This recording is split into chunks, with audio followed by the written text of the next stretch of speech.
믿기 힘든 일이 벌어졌습니다.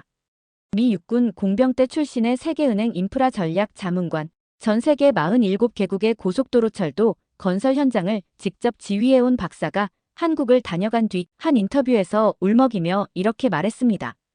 나는 평생을 도로와 철도 위에서 살았습니다. 그런데 단 한 번, 단 하나의 나라 앞에서 고개를 숙이게 됐습니다.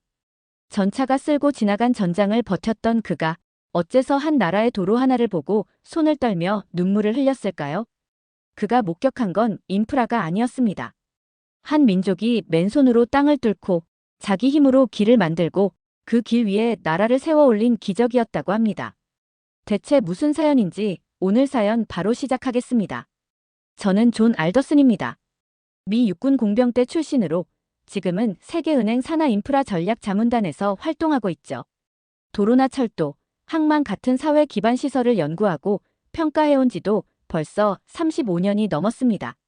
그날도 마찬가지였습니다. 베를린에서 열린 나토 인프라 전략 세미나. 수십 개국의 국방, 토목 전문가들이 모여 각국의 주요 도로 구축 사례를 발표하는 자리였어요. 오후 세션 아시아 지역 인프라 사례 발표에서 갑자기 한 장의 낡은 사진이 스크린에 떠올랐습니다. 세련된 도로 설계 도면도 드론 촬영한 영상도 아니었죠. 한국 1970년 초라한 흙길 위에 나무 말뚝으로 세워진 현수막 하나. 경부고속도로 개통식. 그 순간 회의장이 이상하게 조용해졌습니다. 사진 속 배경은 믿기지 않을 정도로 척박했죠. 사방이 황토, 장비라곤 찾아볼 수 없고 사람들 손엔 삽과 곡괭이뿐이었어요. 잠시 후 화면이 전환되며 몇 장의 추가 사진이 재생됐는데 그 장면에서 전 몸이 굳었습니다. 맨손으로 산을 깎는 청년들. 비닐우비 하나만 걸친 채 진흙탕 속을 기어가는 군인들. 줄 하나의 의지에 돌을 옮기는 장면까지 나왔어요. 머릿속으로 계산을 시작했습니다. 그 당시 한국의 GDP, 장비 수준, 인프라 경험, 국제 자금 조달 가능성. 그 어떤 항목도 이 공사 규모를 설명할 수 없었습니다. 도대체 어떻게 이걸 해낸 거지? 무의식적으로 혼잣말이 튀어나왔습니다. 그때 제 옆에 앉은 한국인 교수 한 분이 미소를 지으며 말했습니다. 그때는 1인당 국민소득이 100달러도 안 됐습니다. 외국 원조도 없었고요. 순간 제 자존심이 무너졌습니다.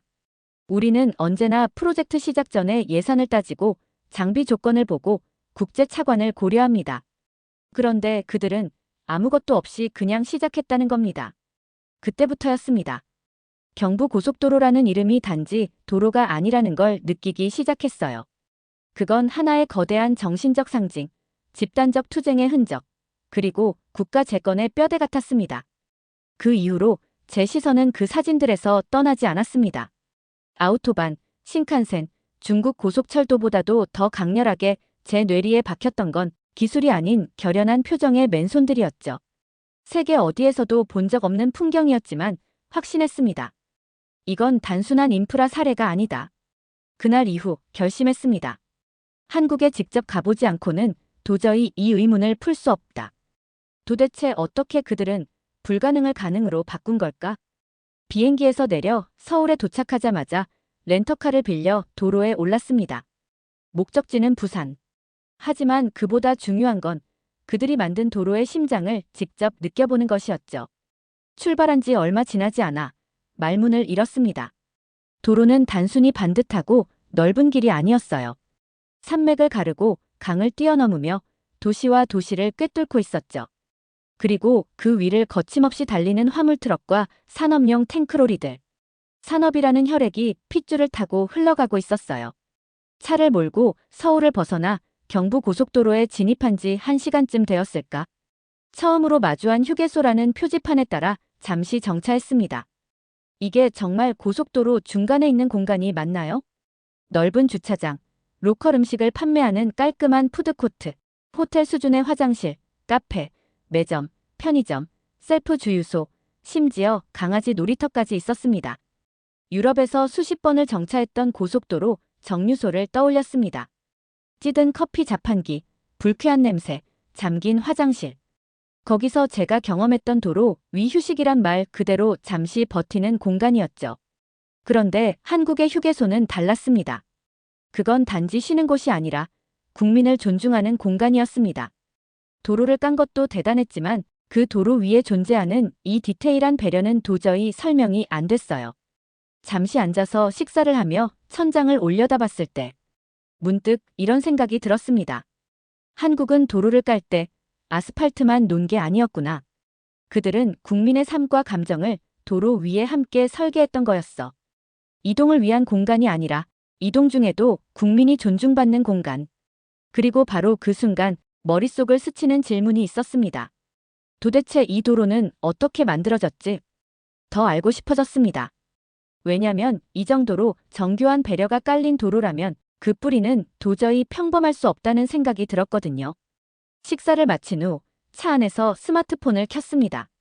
경부고속도로 건설이라고 검색하니 여러 영상과 기사들이 쏟아졌고 그중 하나의 썸네일이 제 시선을 잡아당겼습니다. 1968년 맨손으로 만든 428km의 기적. 영상이 시작됐습니다. 화면 속 청년들이 맨손으로 돌을 옮기고 있었습니다. 포크레인 하나 없이 곡괭이와 삽으로 산을 깎고 비가 오는 날이면 진흙탕에서 구르고 장갑도 없이 자갈을 나르고 있었습니다.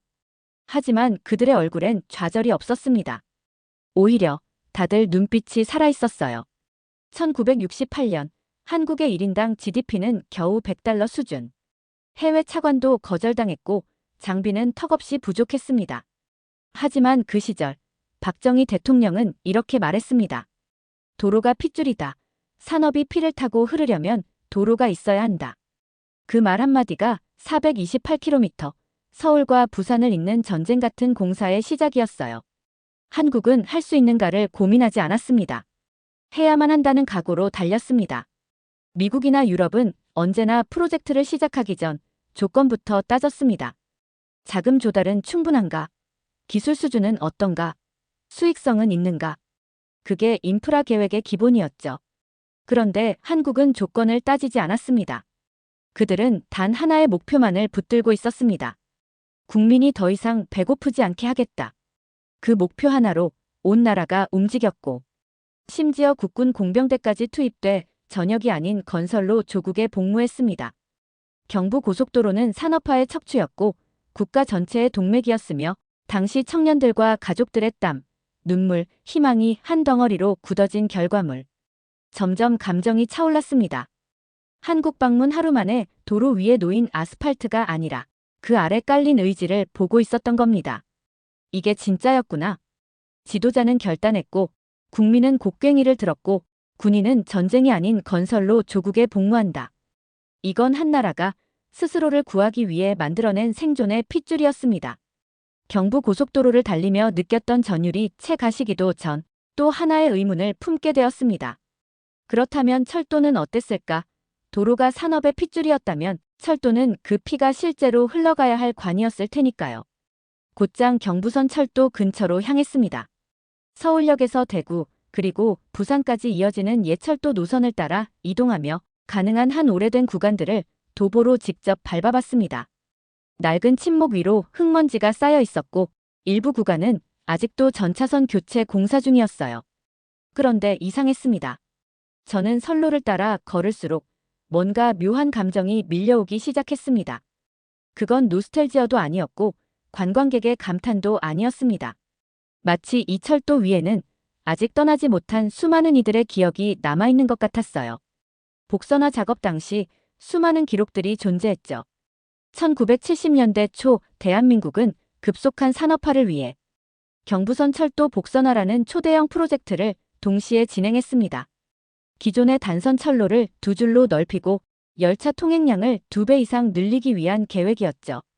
문제는 역시 조건이 없었습니다. 도움줄 외국도 충분한 예산도 고속철도 기술도 전무했던 시절이었어요. 그런데 그들은 또 해냈습니다. 다시 맨몸으로, 다시 맨손으로. 산을 깎고 철길을 뚫고 수백 킬로미터의 철로 위에 두 번째 선로를 까는 작업을 모두 자체 인력과 기술로 강행했죠. 한 역사학자의 구술 자료에 따르면 철도 공사 당시 청년들이 바위를 깨던 도구는 철망치 하나였고 무릎에는 종이박스를 접어서 붙였다고 합니다. 도시락을 싸들고 현장으로 달려간 어머니들. 한쪽에선 어린 동생을 업고 다른 한쪽에선 흙을 담은 삽을 들고 자식이 까진 손으로 철도 침목을 날라올 때마다 흙 묻은 손등에 조용히 물을 부어주던 그 모습. 이건 공사가 아니었습니다. 한나라가 제 몸을 찢어 길을 내는 일이었어요. 당시에는 기록되지 않은 이름들이 너무 많습니다. 사진 속엔 없는 사람들, 보상도 없던 사람들. 그럼에도 누군가의 손은 지금도 그 철도 아래 깔려있는 것만 같았습니다. 그래서였을까요? 경부선을 따라 이동할수록 더 이상 이 길을 기술로 볼 수 없었습니다. 이건 생존의 흔적이었고 민족 전체가 등에 짊어지고 만든 철의 강물이었습니다. 길게 늘어선 철로 위에서 그 당시 사람들을 떠올려 봤습니다. 아마도 그들은 이렇게 말했을 겁니다. 우리가 뚫는 건 철도 하나가 아니다. 이건 나라를 연결하는 줄기다. 저는 독일 베를린 공대에서 토목을 전공했고 미군 공병대로 복무한 뒤엔 중동, 동남아, 중남미에서 수십 개의 인프라 프로젝트를 감독해왔습니다. 도로, 항만, 철도, 발전소. 수천만 달러 규모의 예산이 필요했고 프로젝트를 시작하려면 국제 차관과 기술진부터 확보하는 게 가장 먼저였죠. 그게 제가 알고 있는 정상적인 방식이었습니다. 그런데 한국은 그 공식을 철저히 무시했습니다. 아니, 그들은 애초에 그런 공식조차 갖고 있지 않았어요. 그들이 가진 건 맨손과 각오, 그리고 이건 반드시 해내야 한다는 결의뿐이었습니다. 그것이 저를 흔들어 놓았습니다.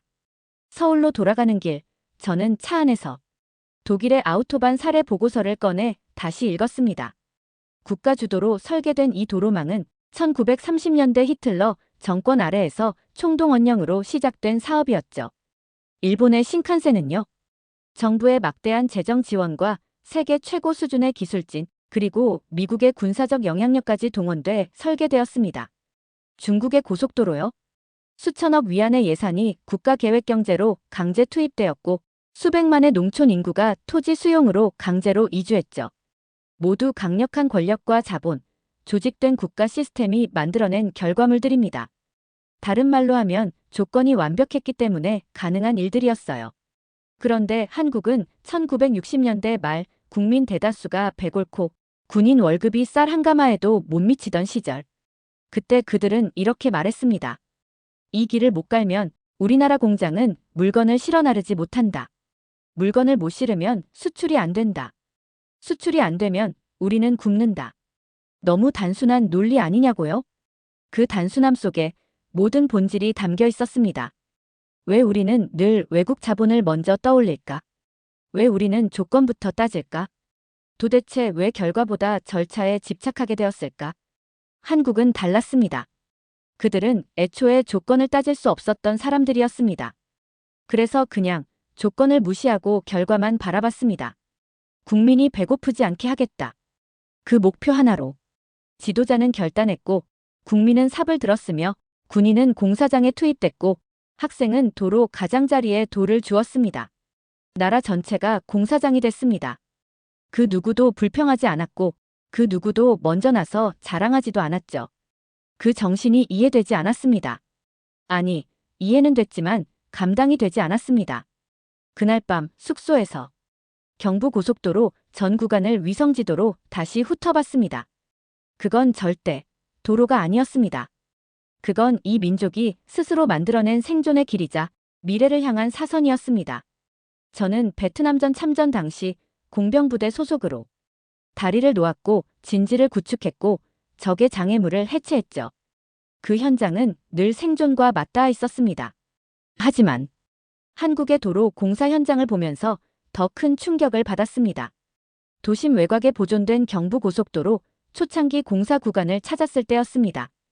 그곳엔 당시 사용했던 삽과 곡괭이, 그리고 군인들의 야전 침낭, 낡은 공병 군복이 전시되어 있었죠. 설명을 해주던 직원이 이렇게 말했습니다. 이건 1970년 공병 때가 한겨울에도 맨손으로 땅을 파던 시절에 쓰던 장비입니다. 당시 기온은 영하 10도 가까이. 장갑 없이 무릎엔 타이어 고무를 덧댄 조각. 밤새 내린 눈을 치우고 그 위에 흙을 퍼다 나르며 그들은 총도 없이 조국을 위해 싸우고 있었던 겁니다.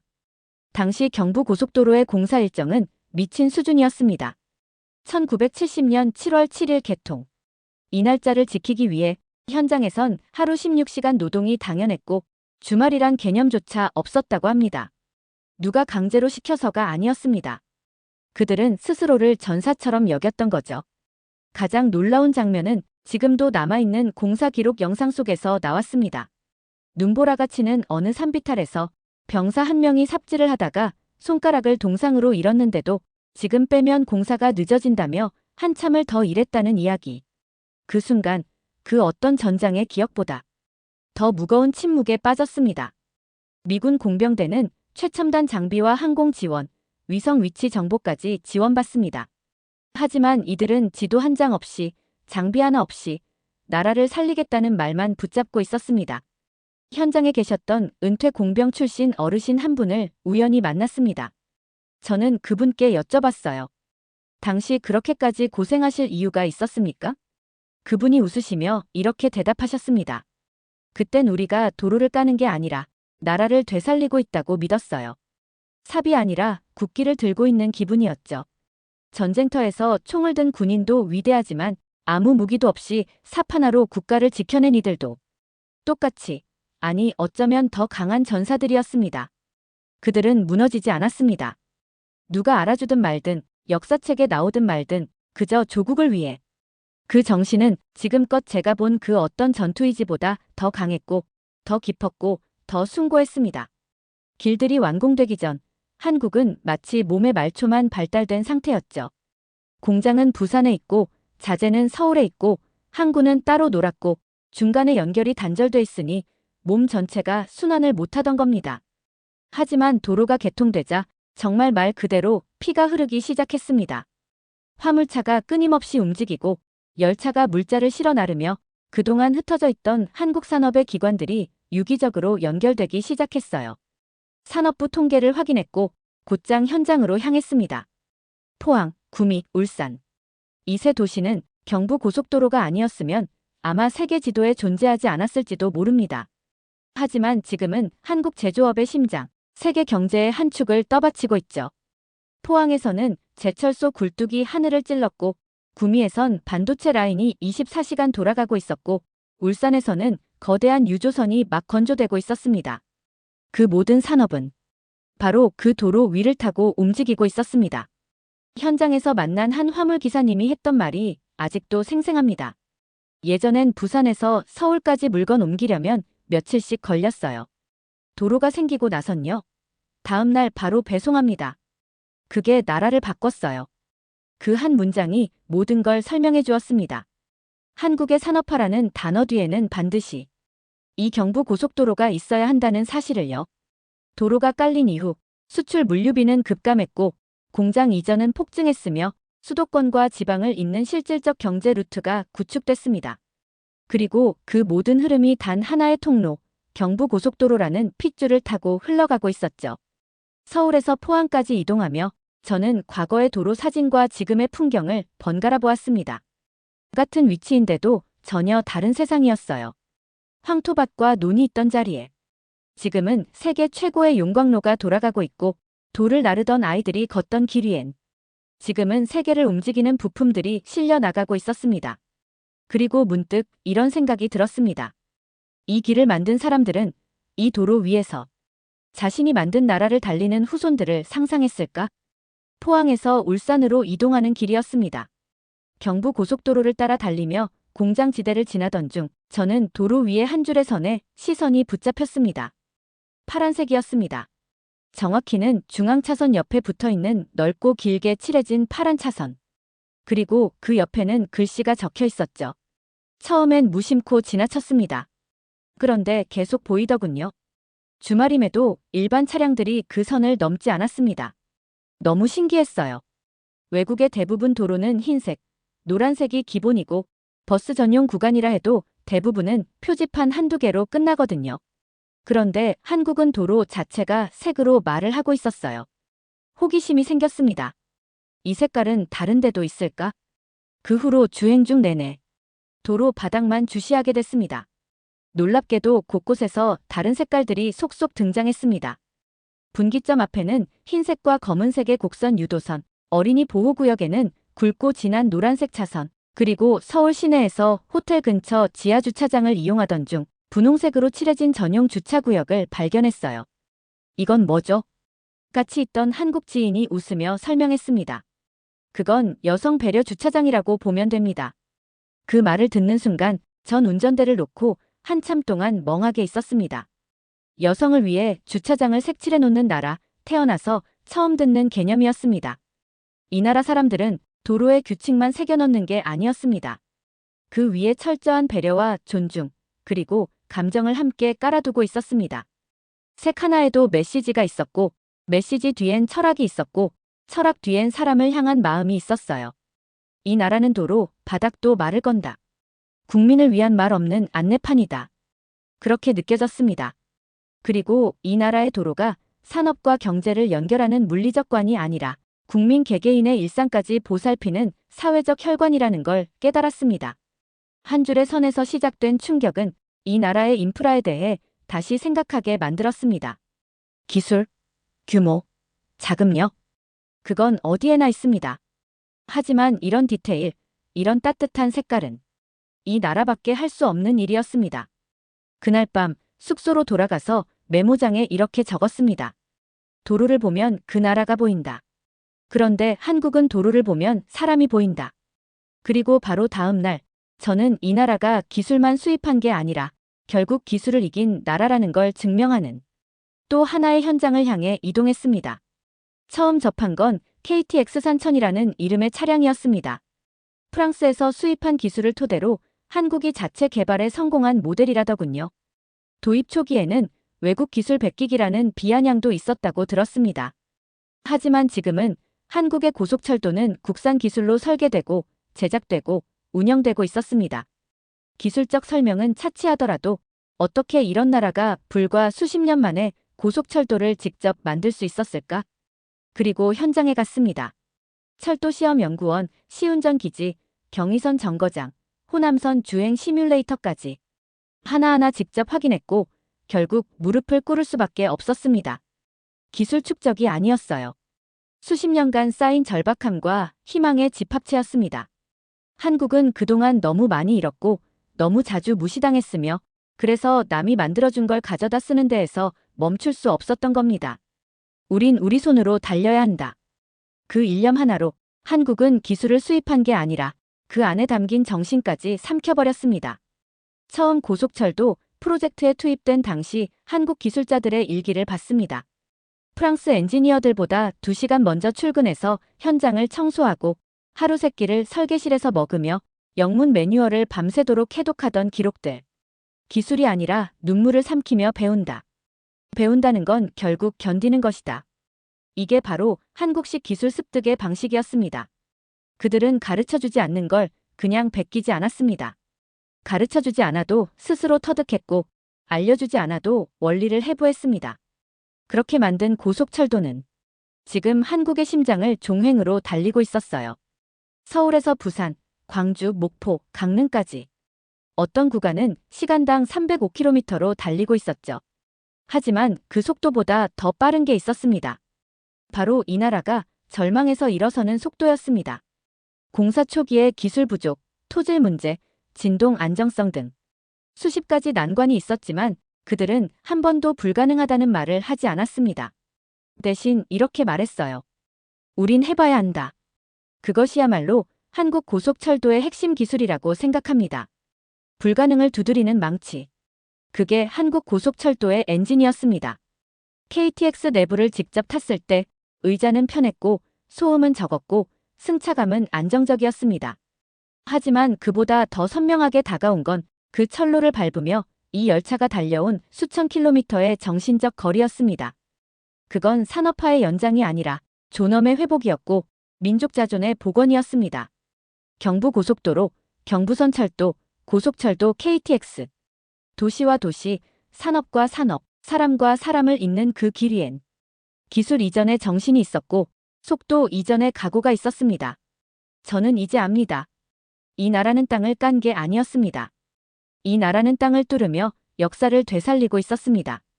가장 가난했던 시절, 가장 절망했던 시기에 가장 약했던 이들이 맨손으로 땅을 팠습니다. 그리고 그 땅 속에 철근이 아니라 희망이라는 씨앗을 심었던 겁니다. 그 씨앗은 도로가 되었고, 그 도로는 산업을 불렀고, 산업은 사람을 바꿨고, 사람은 다시 나라를 바꿨습니다. 이것이야말로 한국이 일어선 진짜 방식이었습니다. 원조가 아닌 의지로, 수입이 아닌 투지로, 가르침이 아닌 절박함으로. 누구는 외국 기술을 샀고, 누구는 외자 유치를 했고, 누구는 IMF를 맞고 무너졌습니다. 그런데 한국은 맨몸으로 버텨냈고, 맨손으로 뚫어냈고, 결국은 맨정신으로 완성시켰습니다. 왜 그랬을까요? 왜 그렇게까지 했을까요? 그 해답은 서울역 2층의 작은 사진 전시관에서 찾았습니다. 1970년 경부고속도로 개통식 당시 도로 한편에 줄지어 앉은 군인들과 청년들, 그중 누군가는 두 손에 굳은 살이 가득했고 또 다른 누군가는 피 묻은 붕대를 감고 있었어요. 그런데 그들의 표정은 참 이상했습니다. 자랑스러웠고 당당했고 그리고 웃고 있었습니다. 그들은 알고 있었던 겁니다. 자신들이 단지 도로 하나를 만든 게 아니라 자신들이 만든 그 길 위로 후손들이 달리고 나라가 움직이고 세상이 바뀔 거라는 걸 그 사진을 보며 다짐했습니다. 이제 더 이상 이 나라를 기술이나 수치로 평가하지 않겠다고. 이 나라는 데이터가 아니라 정신으로 움직이는 나라입니다. 이 나라는 무기로 싸우기보다 도로로 꿈꾸는 나라입니다. 마지막으로 고개를 숙였습니다. 서울역 대합실 한가운데 사람들이 이상하다는 듯 지나치던 그 자리에서 아주 조용히 경례를 올렸습니다. 당신들은 기술이 아니라 정신으로 이긴 민족입니다. 그 정신이 이제 세계를 달리고 있습니다. 두 번째 사연 시작합니다. 도대체 이게 현실입니까? 한때 세계 경제를 주름잡던 일본, 기술과 혁신의 선두에 섰던 일본, 그 일본이 이제는 시대의 흐름을 따라가지 못하고 뒤처진 채 과거의 영광만 되뇌고 있다는 말입니까? 한 사람이 있습니다. 그는 일본 대기업에서 수십 년간 성실히 일해온 직장인이었습니다. 그는 한국 출장을 다녀온 후 그동안 믿어왔던 모든 것이 흔들렸습니다. AI 혁신, 디지털 업무 시스템, 성과 중심의 기업 문화, 일과 삶의 균형. 그 모든 것이 한국에서는 이미 당연한 현실이었습니다. 일본은 아직도 도장 하나 받으려고 상사의 자리를 찾아다니고 비효율적인 연공 서열을 고집하며 야근을 미덕이라 부르며 정작 생산성은 바닥을 기고 있는 현실이었습니다. 그는 한국에서 진짜 미래를 보았습니다. 그리고 일본으로 돌아와 다시 한번 깨달았습니다. 일본은 변화를 거부한 채 천천히 죽어가고 있다. 우리는 영원히 과거에만 머무를 겁니까? 지금 당장이라도 정신을 차려야 합니다. 아니면 일본이라는 나라는 앞으로 더 깊은 나락으로 떨어질 것입니다. 이 이야기는 한 일본 직장인이 한국에서 본 충격적인 현실, 그리고 일본으로 돌아와 느낀 분노와 절망의 기록입니다. 대체 무슨 사연인지 오늘 사연 바로 시작하겠습니다. 저는 다케다 신지입니다. 올해 48. 일본의 대기업에서 20년 넘게 일해왔어요. 20대 시절엔 회사가 곧 저의 전부였습니다. 상사에게 싹싹하게 굴며 연공 서열을 따라 위로 올라가는 게 당연한 성공의 길이라 믿었어요. 회사는 나를 끝까지 책임져 줄 것이다. 그 믿음이 산산이 부서졌습니다. 산에 메일이 울렸을 때 저는 심장이 덜컥 내려앉았어요. 한 달 전부터 희망퇴직이라는 단어가 회사를 떠돌았죠. 하지만 대체로 연봉이 높은 50대, 60대들이 대상이었어요. 저는 아직 40대 후반이고 중요한 프로젝트도 몇 개 맡고 있었으니까 적어도 이번엔 안전할 거라고 생각했습니다. 하지만 아니었어요. 다케다 씨, 회사 차원에서 생산성 향상을 고려할 때 장기적인 전직이 더 나은 선택일 수도 있습니다. 인사부장의 목소리는 매끄러웠지만 그 안에 담긴 메시지는 명확했어요. 회사를 떠나라. 퇴직금을 조금 더 주겠다고 했습니다. 그리고 퇴직 후 커리어 전환 지원 같은 미사여구를 늘어놨죠. 그런데 저는 어디로 가야 하죠? 40대 후반의 일본 직장인은 사회에서 이미 끝난 존재입니다. 일본 대기업은 한때 평생 고용을 약속했어요. 하지만 이제는 연공 서열 따위 없이 필요 없는 사람은 쳐내는 구조로 변해버렸어요. 전 세계가 변하는 동안 일본만이 변하지 않을 거라고 착각했던 겁니다. 그날 저녁 저는 익숙한 퇴근길 대신 신주쿠의 작은 바로 향했어요. 위스키 잔을 기울이며 허탈하게 창밖을 바라봤어요. 그때 옆자리에서 중년 남성들의 대화가 들려왔습니다. 나이도 저와 비슷해 보였어요. 요즘 젊은 애들, 일본에 미래가 없다고 난리잖아. 그러게. 한국으로 취업하러 가겠다는 애들도 많대. 거기가 그렇게 좋나? 그러니까. 근데 뭐, 일본에선 취직도 어렵고, 월급도 낮고, 한국이 돈은 더 잘 준다더라고. 저는 그 대화에 귀를 기울이며 얼음이 녹아가는 위스키 잔을 바라봤어요. 한국으로 취업한다고? 일본 애들이? 아니, 그게 말이 돼? 저는 조용히 스마트폰을 꺼내 검색을 해봤어요. 한국 취업 일본인. 그리고 충격적인 기사들이 떴습니다. 일본 IT 인재, 한국에서 고액 연봉 받는다. 일 대기업 구조조정, 젊은 세대는 한국으로. 저는 머리를 한 대 맞은 듯한 기분이었어요. 그동안 일본이 최고라고 생각했어요. 하지만 젊은 세대들은 한국에서 기회를 찾고 있었습니다. 회사에서 버려진 것 같은 기분을 느낀 지 얼마 되지 않아 뜻밖의 기회가 찾아왔습니다. 다케다 씨, 한국 출장 한번 다녀오실 수 있겠어요? 팀장이 조심스럽게 말을 꺼냈습니다. 보통 이런 해외 출장 기회는 젊은 직원들에게 돌아가죠. 하지만 이번에는 달랐어요. 곧 회사를 떠날 가능성이 높은 저에게 마지막으로 던져진 업무였을 겁니다. 아무리 생각해도 떠날 사람이니 부담 없이 써먹고 보내자 정도의 심산이겠죠. 하지만 거절할 이유가 없었어요. 어차피 회사도 저를 버리려 하고 있었으니 오히려 한국을 직접 보고 일본 젊은이들이 왜 한국으로 간다는 소리를 하는지 확인해 보고 싶었습니다. 그렇게 저는 생애 첫 한국 출장을 떠나게 되었어요. 인천공항에 도착하자마자 예상치 못한 풍경이 눈앞에 펼쳐졌습니다. 출국 심사를 마치고 나오는 순간 자동화된 스마트 시스템이 눈에 들어왔어요. 길 안내부터 환전, 교통카드 충전까지 대부분이 셀프 키오스크로 이루어져 있었습니다. 일본 나리타 공항을 떠올렸습니다. 거긴 아직도 직원이 직접 표를 확인해주고 서류를 들고 다니는 시스템이죠. 외국에서는 택시 잡기가 쉽지 않다고 생각했어요. 하지만 스마트폰을 켜자마자 카카오 택시라는 앱이 뜨는 걸 보고 곧바로 다운로드했어요. 몇 번의 터치만으로 차를 부를 수 있었죠. 택시 기사는 저에게 한마디도 묻지 않았습니다. 목적지와 요금이 자동으로 입력되었고 내비게이션이 알아서 길을 안내하더군요. 서울 강남에 도착하자 업무 미팅이 예정된 빌딩을 올려다보았습니다. 유리로 뒤덮인 초현대식 빌딩이었어요. 다케다 씨, 어서 오세요. 한국 측 담당자가 환하게 웃으며 손을 내밀었어요. 그는 유창한 일본어를 구사했습니다. 사무실 내부를 둘러보니 마치 미래 도시에 온 것 같았어요. 모든 직원이 노트북을 들고 자유롭게 회의를 하고 있었고 종이 서류 하나 없이 디지털 문서 공유 시스템을 활용하고 있었습니다. 그 순간 일본 회사에서 매일 프린트된 종이 서류를 들고 다니며 결제 서명을 받으러 다니던 제 모습이 떠올랐어요. 이틀 후 한국 기업의 분위기가 점점 익숙해지는 듯 하면서도 여전히 낯설었습니다. 한국의 빠른 업무 방식과 직원 복지에 놀랐다면 오늘은 그들의 조직 문화가 얼마나 다른지를 직접 경험하게 되었어요. 일본과 비슷한 아시아 문화권이니까 당연히 연차가 높은 사람이 더 대우받고 상사의 말을 묵묵히 따르는 분위기일 거라고 예상했죠. 하지만 회의실에 들어서는 순간 저는 제 예상이 완전히 빗나갔음을 깨달았습니다. 회의 시작 10분 전입니다. 20대 후반쯤 되어 보이는 여직원이 사무실을 돌아다니며 회의 준비를 독려하고 있었습니다. 목소리에는 주저함이 없었고 주변 직원들도 자연스럽게 반응하며 준비하는 모습이었어요. 일본이었다면 그런 역할은 보통 연차 높은 직원이 하거나 아예 말단 사원이 조용히 해야 하는 일이었습니다.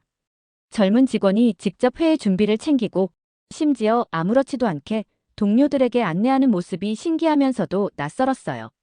조용히 자리에 앉아 회의가 시작되길 기다렸습니다. 그런데 회의를 주도하는 사람이 뜻밖이었어요. 회의를 시작한 사람은 30대 초반쯤 되어 보이는 남성이었습니다. 프로젝트 매니저라고 했지만 일본이었다면 이 정도 직급에서 직접 회의를 이끄는 일은 드물었을 겁니다.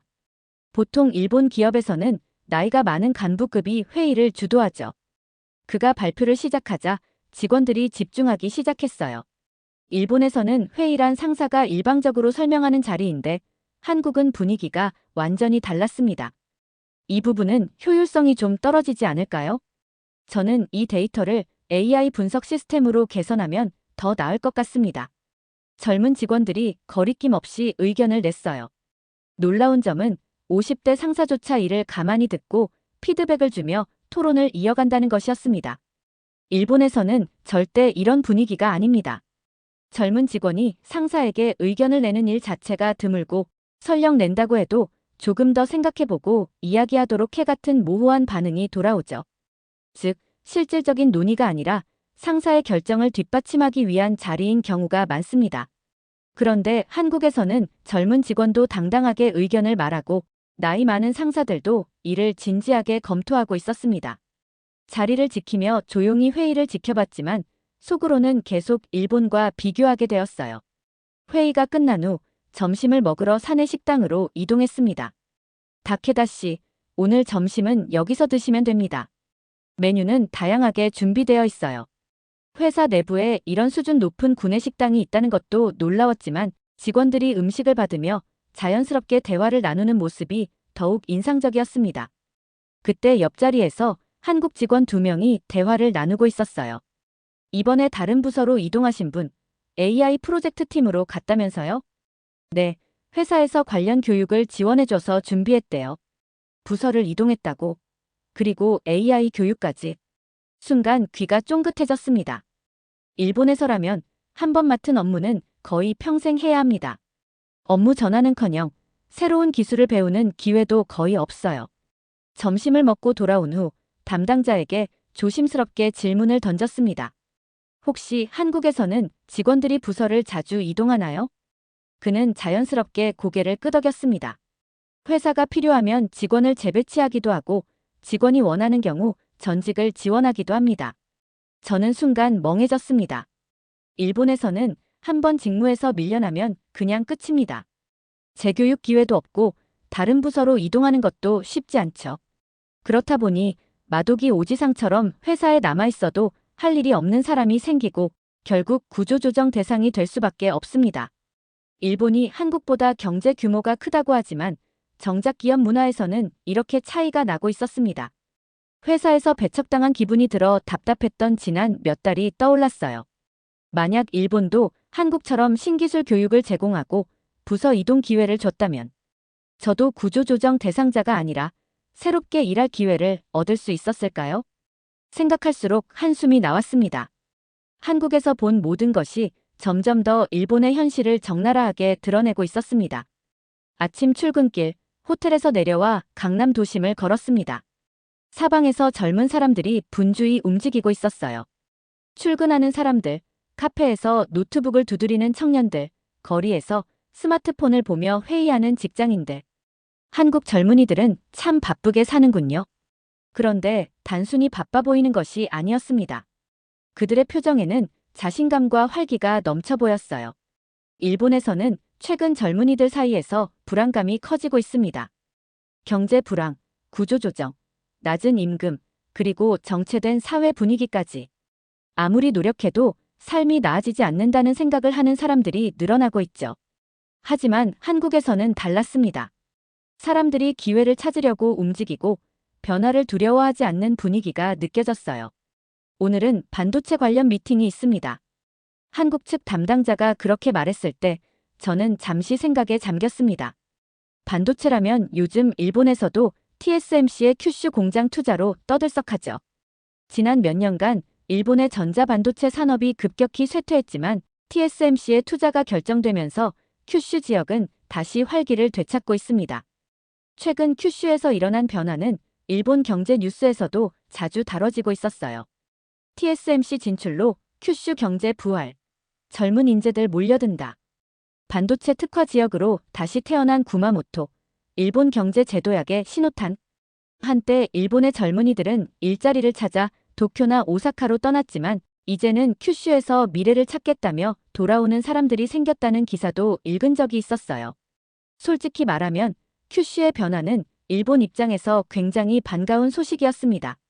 그런데 왜 이런 변화가 더디게 오는 걸까? 라는 생각도 내심하고 있었죠. 한국 기업의 반도체 연구소를 방문하면서 저는 일본과 한국의 차이를 더욱 실감했습니다. 연구소 내부에는 최신 장비와 AI 시스템이 적용된 실험실이 있었어요. 전문 연구원들이 바쁘게 움직이며 데이터를 분석하고 있었고, 젊은 엔지니어들이 자유롭게 회의를 하며 의견을 주고받고 있었습니다. 최근 반도체 시장이 불안정하지만 한국 기업들은 선제적으로 대규모 투자를 하고 있습니다. 담당자의 말에 저는 고개를 끄덕였습니다. 인상적이었던 것은 기업의 의사결정 속도였습니다. 작년 AI 반도체 프로젝트가 시작되었는데 시제품이 나왔습니다. 일본에서는 새로운 프로젝트를 시작하면 결제와 검토만 몇 개월이 걸리고 실제 개발까지 몇 년이 소요됩니다. 그런데 한국에서는 빠른 의사결정과 실험적인 시도로 단기간에 결과를 내고 있는 것이었어요. 연구소 투어가 끝난 뒤 한국 직원들과 대화를 나눴습니다. 그들은 모두 한국의 빠른 변화 속도를 당연하게 여기고 있었습니다. 기술이 빠르게 변하는데 기업이 느리면 도태되니까요. 의사결정이 늦어지면 시장을 뺏길 수밖에 없습니다. 그들의 말을 들으며 저는 일본의 현실을 떠올렸어요. 숙소로 돌아오는 길, 차창 밖의 풍경을 바라보며 생각했습니다.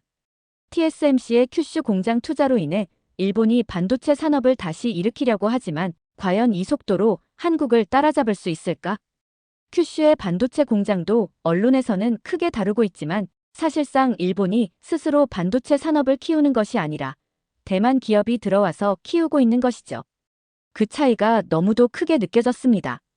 이제 한국 기업의 분위기와 시스템에도 어느 정도 익숙해졌다고 생각했지만 오늘 경험한 일은 제 생각을 완전히 뒤집어 놓았습니다. 오전 미팅은 한국 기업의 IT 시스템과 AI 업무 자동화 솔루션을 직접 살펴보는 일정이었습니다. 회의실에 들어서자마자 직원들은 태블릿을 들고 저를 안내했어요. 저희 회사에서는 AI 기반 문서 처리 시스템을 사용하고 있습니다. 담당자는 자연스럽게 태블릿 화면을 넘기며 설명했죠. 이곳에서 데이터를 입력하면 AI가 자동으로 보고서를 정리하고 요약해줍니다. 이렇게 하면 직원들이 문서를 직접 작성하는 시간을 절약할 수 있습니다. 저는 놀라서 화면을 뚫어져라 바라봤습니다. 한국 기업에서는 이 시스템을 이용해 하루 수십 개의 보고서를 자동으로 작성하고 있었습니다. 그런데 저를 더 충격에 빠뜨린 건 결제 시스템이었어요.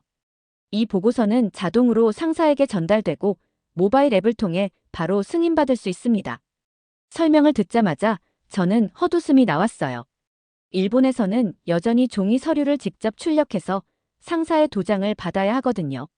일본 회사에서 일하면서 저는 매일 종이로 된 결제 서류를 들고 돌아다녔습니다. 상사가 자리에 없으면 기다려야 했고 도장을 찍기 전까지는 모든 업무가 정지되었어요. 심지어 급한 결제가 필요할 때도 팀장과 부장, 그리고 최종 승인자의 도장을 받으려면 하루 이상이 걸리는 경우가 많았습니다. 한국은 스마트폰 하나로 모든 결제가 끝나고 있었습니다. 상사는 굳이 사무실에 없어도 되고 출장이 있어도 문제없죠. 단 몇 초 만에 승인 여부가 결정되었어요. 그 순간 몇 년 전 일본의 코로나19 대응 사태가 떠올랐어요. 2021년 일본 정부는 백신 예약 시스템을 도입했지만 여전히 주민들은 종이 신청서를 작성해서 우편으로 보내야 했습니다. 반면 한국에서는 모바일 앱과 웹사이트를 통해 단 몇 분 만에 예약을 완료할 수 있었죠.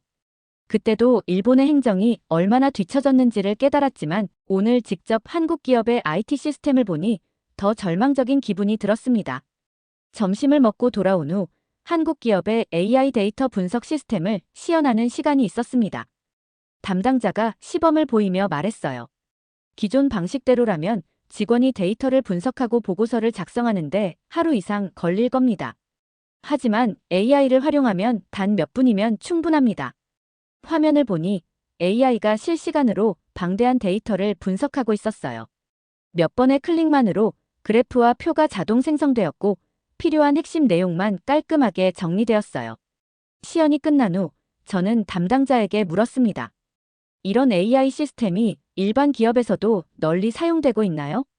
그는 고개를 끄덕이며 말했어요. 대기업뿐만 아니라 중소기업에서도 도입을 늘리고 있습니다. 이제 단순 반복 업무는 AI가 맡고 직원들은 더 중요한 일에 집중할 수 있도록 환경을 만들고 있습니다. 오늘 하루 동안 AI 시스템을 체험하면서 저는 뼈저리게 깨달았습니다. 한국은 기술을 받아들이고 활용하는 속도가 일본보다 훨씬 빨랐습니다. 업무 일정이 많아 정신없이 바쁘게 보냈지만 드물게 여유가 생겼어요. 호텔방에 있기도 뭔가 아쉬워서 간단하게라도 한국 음식을 먹어보기로 했어요. 저녁 7시 강남의 한 골목길을 걸으며 식당을 찾고 있었습니다. 퇴근 시간이 지나서인지 거리에는 사람들이 많았어요. 회사원들뿐만 아니라 친구들끼리 만나거나 가족과 함께 외식하는 사람들이 눈에 띄었어요. 조금 걷다 보니 한 식당 앞에 1인 손님 환영이라는 문구가 붙어 있는 것이 보였습니다. 일본과 달리 한국에서는 혼자 밥을 먹기 어려울 거라는 이야기를 들은 적이 있었지만 이렇게 혼자서도 식사할 수 있는 곳이 있다는 게 다행스러웠어요. 메뉴를 정하고 음식을 기다리는 동안 주변을 둘러보았습니다. 그때 한 가족이 눈에 들어왔습니다. 부모님과 함께 온 듯한 30대쯤 되어 보이는 남성이 밥을 뜨면서 부모님께 반찬을 챙겨주고 있었어요. 옆자리에서는 초등학생쯤 되어 보이는 아이가 장난을 치며 웃고 있었고요. 테이블 위에는 고기가 구워지고 있었고 가족들은 편안한 분위기에서 이야기를 나누고 있었습니다. 순간 가만히 젓가락을 쥐고 있던 손에 힘이 빠졌습니다. 나는 마지막으로 부모님과 함께 저녁을 먹은 게 언제였지? 일본에서는 야근이 일상이었습니다. 특별한 일이 없어도 저녁 늦게까지 남아서 일을 하는 것이 당연하게 여겨졌죠. 저 역시 그 문화 속에서 살아왔어요. 회사에서 인정받기 위해, 그리고 조직의 일부로 남기 위해 자연스럽게 남들보다 더 오래 남아 일을 했습니다. 그러다 보니 부모님과 함께 식사하는 시간은 점점 줄어들었어요. 언젠가부터는 명절 때나 겨우 얼굴을 보는 것이 전부였죠. 바쁘지 않으면 한번 집에 와서 밥 먹자. 어머니가 몇 번이고 그렇게 말했지만 저는 늘 요즘 회사가 바빠서요, 나중에요. 라는 말로 넘겨버렸어요. 하지만 그 나중이 언제 올지는 몰랐습니다. 눈앞의 가족은 아무렇지도 않게 저녁을 즐기고 있었습니다. 바쁜 도심 한복판에서 가족과 시간을 보내는 것이 이들에게는 당연한 일처럼 보였어요. 일과 삶의 균형, 일본에서도 요즘 이 말을 자주 이야기하지만 실제로 실천하는 기업은 거의 없습니다. 야근 문화가 여전히 강하고 퇴근 후에도 업무 메일을 확인해야 하죠. 그런데 한국에서는 업무가 끝나면 정말 끝이었습니다. 이제야 깨달았습니다. 내가 그렇게 중요하게 생각했던 회사에서의 인정이 정작 가장 소중한 것들을 잃게 만들고 있었다는 것을요. 음식이 나왔습니다. 고기를 굽기 시작하며 계속해서 가족들의 모습을 힐끗 보게 되었습니다. 저도 모르게 부모님 생각이 났어요. 마지막으로 어머니가 해주신 밥이 떠올랐습니다. 저녁을 먹고 거리로 나섰습니다. 서울의 밤거리는 여전히 활기찼어요. 퇴근 후 친구들과 술 한잔하는 직장인들, 연인과 데이트하는 사람들, 그리고 가족들과 함께 산책하는 모습들. 한국에서 보낸 시간이 제게 많은 생각을 하게 만들었습니다. 일만 중요하다고 생각하며 살아왔던 지난 세월, 그 안에서 놓쳐버린 것들이 얼마나 많았는지 깨닫게 되었어요. 나는 앞으로 어떻게 살아가야 할까? 그날 저녁, 저는 더 이상 회사가 인생의 전부가 될 수 없을 것 같다는 생각이 들었습니다. 이제 한국에서의 일정도 거의 마무리되어 가고 있었어요. 업무 방식, 기업 문화, 여가 생활까지 이번 출장에서 보고 들은 것들은 내게 너무나 큰 충격을 안겨주었어요. 하지만 오늘 저는 일본 사회가 안고 있는 더 깊은 문제를 깨닫게 되었습니다. 오전 일정은 한국의 노동시장과 경제 전망에 대한 간단한 브리핑이었습니다. 기업 관계자들이 모여 현재 한국의 노동시장에 대한 발표를 했는데 처음에는 단순한 경제보고서 정도로 생각했지만 그 안에서 너무나 중요한 사실을 깨닫게 되었어요. 한국은 출산율이 낮아지고 있지만 일자리 안정성이 중요한 변수로 작용하고 있습니다. 발표를 맡은 담당자는 그렇게 말하며 데이터를 보여주었습니다. 한국에서도 정규직과 비정규직의 차이가 존재하지만 일본은 그 격차가 더욱 심각했습니다. 일본의 젊은이들은 이제 정규직이 아니면 미래를 설계할 수 없다고 생각해요. 주택을 구매하는 것도, 결혼하는 것도, 심지어 단순한 대출을 받는 것조차 정규직 여부가 결정적인 기준이 됩니다. 최근 일본에서는 비정규직이 계속 늘어나고 있었습니다. 기업들은 정규직 채용을 줄이고 계약직, 파견직, 아르바이트를 더 많이 고용하고 있어요. 그 결과 일본 사회는 점점 더 불안정해지고 있어요.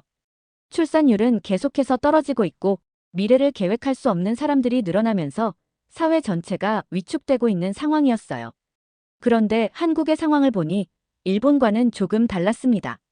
물론 한국도 출산율이 낮고 경제적 불안 때문에 결혼을 망설이는 사람들이 많습니다. 하지만 한국은 고용 안정성을 강화하는 방식으로 문제를 해결하려는 노력을 하고 있었어요. 오늘 발표에서 담당자는 이렇게 말했습니다. 최근 한국 기업들은 정규직 전환율을 높이고 안정적인 일자리를 제공하려는 움직임을 보이고 있습니다. 이것이 장기적으로 얼마나 큰 차이를 만들지는 불 보듯 뻔했습니다. 출장 마지막 날. 아침 일찍 호텔을 나서며 한참 동안 서울의 거리를 바라보았습니다. 한국에서 보낸 시간 동안 저는 일본이 얼마나 정체되어 있는지를 깨달았죠. 서울의 거리는 활력이 넘쳤습니다. 바쁘게 움직이는 젊은 직장인들, 카페에서 노트북을 두드리는 사람들, 여기에는 무언가를 바꾸려는 움직임이 끊이지 않는 느낌이었어요. 일본은 한때 세계 경제를 주도했던 나라였습니다. 90년대까지만 해도 일본은 모든 분야에서 강자였어요. 자동차, 반도체, 전자제품, AI, 로봇공학까지. 하지만 지금은 어떤가요? 우리는 여전히 과거의 일본은 대단했다는 말을 반복하고 있지만 그 과거의 영광이 현재를 보장해주지는 않습니다. 그런데도 일본 사회는 변화에 너무 소극적이에요. 기업들은 혁신보다 안정을 선택하고 정부는 변화를 두려워하며 사람들은 이렇게 사는 게 편하다며 현실에 안주하고 있습니다. 공항에 내리는 순간 한국에서 느꼈던 에너지가 사라지는 듯 했어요. 모든 것이 너무 익숙한 풍경이었고 너무나도 조용한 분위기였어요. 공항에서 나와 전철을 타고 도쿄 시내로 들어서며 다시 일본 사회로 돌아왔다는 실감이 들었습니다. 집으로 돌아오는 길, 부모님께 전화를 걸었습니다. 오랜만에 들린 목소리는 반갑기도 하고 한편으로는 미안하기도 했어요. 잠시 대화가 이어지다가 어머니가 문득 이렇게 말했습니다. 일하는 것도 좋지만 이제는 내 삶도 좀 돌아봐야 하지 않겠니? 그 말이 가슴 깊숙이 박혔어요. 일본에서 살아온 지난 20년 동안 저는 단 한 번도 내 삶을 돌아볼 여유가 없었습니다. 회사가 시키는 대로 살았고 조직에서 인정받기 위해 노력했으며 그렇게 버티다 보니 이제야 일본 사회의 문제가 선명하게 보이기 시작했어요. 출장을 마치고 도쿄로 돌아온 지도 이틀이 지났습니다. 하지만 한국에서의 경험은 여전히 머릿속을 떠나지 않았어요. 사무실에 도착하자 익숙한 공기가 저를 감쌌습니다. 조용한 사무실, 무표정한 직원들, 누구도 먼저 말을 걸지 않는 분위기까지. 마치 출장을 떠나기 전과 하나도 변하지 않은 것 같았어요. 자리에 앉아 메일을 확인하는데 책상 위에 놓인 두꺼운 종이 서류를 보며 다시 한숨이 나왔습니다. 결제를 받기 위해 도장을 찍어야 하는 서류들이었어요. 출장 전에 남겨둔 일이니 어쩔 수 없었지만 이제는 이 방식이 너무 답답하게 느껴졌습니다. 오전 업무를 마치고 점심시간이 되어 동료들과 함께 구내식당으로 향했습니다. 출장 잘 다녀오셨습니까? 팀원 한 명이 물어왔습니다. 잠시 망설이다가 답했습니다. 네, 한국에서 정말 많은 걸 보고 왔어요. 그러자 다른 동료가 흥미롭다는 듯 질문했습니다. 한국은 회사 분위기가 많이 다르던가요? 나는 잠시 생각하다가 조심스럽게 말을 꺼냈습니다. 네, 확실히 분위기가 많이 다르더군요. 업무 속도도 빠르고 AI를 활용한 자동화 시스템도 잘 갖춰져 있었습니다. 그 말을 들은 동료들이 피식 웃으며 고개를 저었습니다. 일본에서는 아직 그런 변화가 쉽지 않죠. 너무 급하게 바꾸면 오히려 혼란스러울 수도 있잖아요. 그들의 반응을 보며 순간 아무 말도 할 수 없었습니다. 한국에서 본 것들을 이야기하면 당연히 일본도 그런 변화를 고려해야 하지 않겠냐는 반응이 나올 줄 알았어요. 하지만 동료들은 너무나도 당연하다는 듯 일본이 지금처럼 변하지 않는 것을 받아들이고 있었습니다. 나는 잠시 젓가락을 내려놓고 동료들에게 물었습니다. 그런데 여러분은 지금의 방식이 편하시나요? 그러자 잠시 정적이 흘렀습니다. 그러더니 한 명이 멋쩍은 표정으로 대답했습니다. 글쎄요, 사실 우리도 가끔은 답답하죠. 하지만 일본에서는 이게 당연한 거니까요. 점심을 마치고 사무실로 돌아와 한숨을 내쉬며 노트북을 열었습니다. 출장 보고서를 작성해야 했어요. 그런데 문서를 작성하다가 문득 이런 생각이 들었습니다. 과연 이 보고서를 읽고 회사가 변화를 받아들일까? 출장 전까지 저는 이런 차이를 실감하지 못했습니다. 오히려 일본식 방식이 가장 안정적이고 신중한 결정이 최선이라고 믿어왔습니다. 하지만 이제는 아닙니다. 과거의 영광에 매달린 채 변화의 속도를 따라가지 못하는 일본, 그리고 미래를 향해 끊임없이 도전하는 한국. 이 두 나라의 차이는 이미 돌이킬 수 없을 정도로 벌어지고 있었습니다. 하지만 정말 이대로 두어도 괜찮을까요? 정말 일본은 이대로 서서히 쇠락해도 괜찮은 걸까요? 솔직히 말해, 저는 두렵습니다. 일본이 점점 뒤처지고 있다는 사실을 알고도 아무것도 하지 않는다면 결국 우리가 지금 걱정하는 미래가 현실이 될 것입니다. 저는 변화해야 한다고 생각합니다. 그리고 일본도 변해야 합니다. 우리에게도 기회는 남아 있습니다. 과거를 자랑스러워하는 것만이 아니라 새로운 도전에 나설 용기만 있다면 일본도 다시 일어설 수 있을 것입니다. 하지만 변화는 스스로 만들지 않으면 찾아오지 않습니다. 그 변화를 위해 저는 지금부터라도 움직여야 한다고 믿습니다. 그리고 언젠가 일본이 다시 한번 세계 무대에서 당당히 경쟁할 수 있는 날이 오기를 간절히 바랍니다.